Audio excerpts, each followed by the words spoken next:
Welcome professionals. આજે આપણે આધુનિક શહેરીકરણના સૌથી શક્તિશાળી વેલ્યુએશન એન્જિન વિશે વાત કરીશું. Module 66 infrastructure lead development.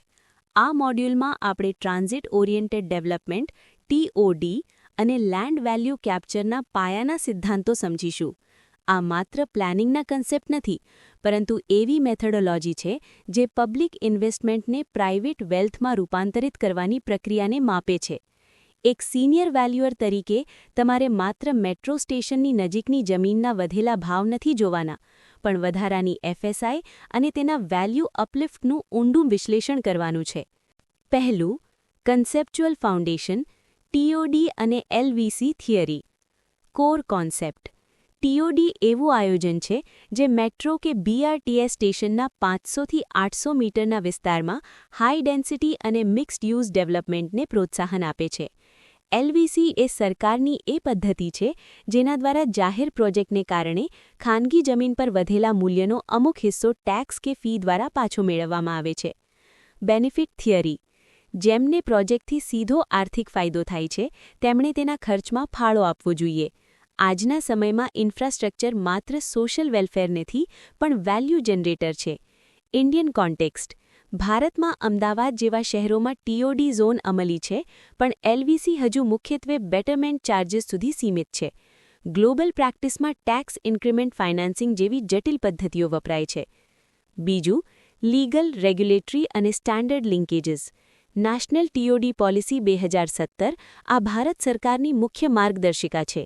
Local GDCR મુજબ TOD ઝોનમાં વધારાની FSI અને કમર્શિયલ વપરાશની પરવાનગી મળે છે.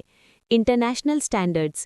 IVS 104 મુજબ પ્રોજેક્ટની જાહેરાત પહેલાં પ્રી અનાઉન્સમેન્ટ અને પછી પોસ્ટ કમ્પ્લીશનના મૂલ્યમાં તફાવતની માપવો અનિવાર્ય છે.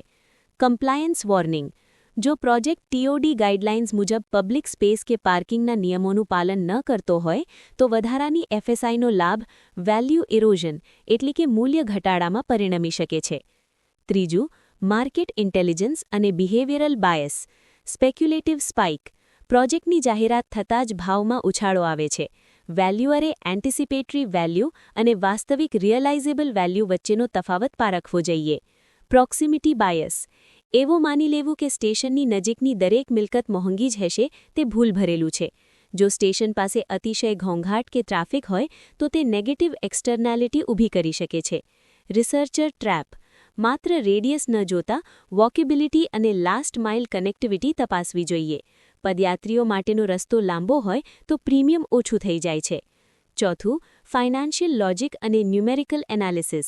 નાણાકીય ગણતરીમાં રેઝિડ્યુઅલ લેન્ડ વેલ્યુ મેથડ સૌથી અસરકારક છે. FSI premium. વધારાની FSI ફ્રી નથી હોતી. જમીનનું મૂલ્ય શોધતી વખતે સરકારને ચૂકવવાની પ્રીમિયમ FSI ફીને ખર્ચ તરીકે બાદ કરવી જ પડે છે. Stress testing. જો મેટ્રો પ્રોજેક્ટ 2 વર્ષ મોડો થાય તો વ્યાજ ખર્ચ, IDC અને હોલ્ડિંગ કોસ્ટની NPV પર શું અસર થશે તેનું મોડેલિંગ અનિવાર્ય છે. Absorption rate. શું માર્કેટ એ વિસ્તારમાં એટલી ઊંચી ઘનતા સ્વીકારવા તૈયાર છે? સપ્લાય વધી જાય તો યુનિટ પ્રાઇસ ઘટી શકે છે. પાંચમું, વેલ્યુએશન જજમેન્ટ અને પ્રેક્ટિકલ સિનારિયો.